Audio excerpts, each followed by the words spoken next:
पापी लोकांच्या घरात आणि पुण्यवान लोकांच्या घरात काय फरक पडतो, किंवा पापी लोकांच्या संगतीमध्ये आणि पुण्यवान असलेल्या लोकांच्या संगतीमध्ये कशा प्रकारे विभिन्नता किंवा भिन्नता असते, हे संत तुलसीदासने त्यांच्या अभंगातून, त्यांच्या दोह्यातून सांगितलेलं आहे.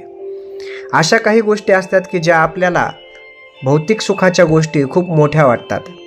त्या गोष्टी प्राप्त करण्यासाठी आपल्या मनाची धाव घेत असते, ओढ तिकडे लागते. परंतु आपण हे करताना विसरतो की याशिवाय देखील दुसऱ्या काही गोष्टी आहेत की ज्या कुठं मिळतील. संत तुलसीदास महाराजांचा एक दोहा आहे, ते या दोह्याद्वारे आपल्याला सांगतात, असन बसन सुत नारी सुख, पापियों के घर हुई, संत समागम राम धन, तुलसी दुर्लभ दोई. या दोह्याचा अर्थ असा आहे की तुम्हाला भोजन, वस्त्र, पैसा, सुख, पुत्र, पुत्री, स्त्री यांच्या सर्व गोष्टीचं समाधान पाप्यांच्या देखील घरामध्ये तुम्हाला होऊ शकतं. त्यासाठी पुण्यवानच असलं पाहिजे अशातली गोष्ट नाही, तर काही पापी लोकांच्या सोबत राहून देखील तुम्ही या सर्व गोष्टी प्राप्त करू शकता. परंतु या उलट सज्जनांचा जर सहवास असेल तर तो संतांसोबतचा असतो.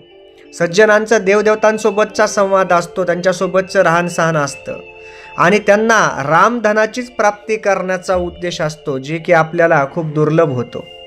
कारण रामधनाची प्राप्ती करणं हे इतर धनाच्या प्राप्ती करता येणं एवढं सोपं नाही आहे. म्हणून हे केवळ पुण्यवान लोकांच्याच तुम्हाला सोबतीत किंवा त्यांच्या संगतीत राहून मिळू शकतं.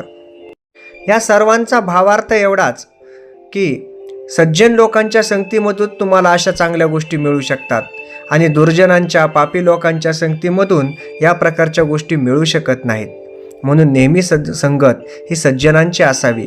कारण इतर धन आपल्याला दुर्जनांपासून, पापी लोकांपासून प्राप्त होऊ शकतं, परंतु रामधन मात्र, रामनामाचं धन हे केवळ पुण्यवान लोकांपासूनच आपल्याला प्राप्त करावं लागतं. जय श्रीराम.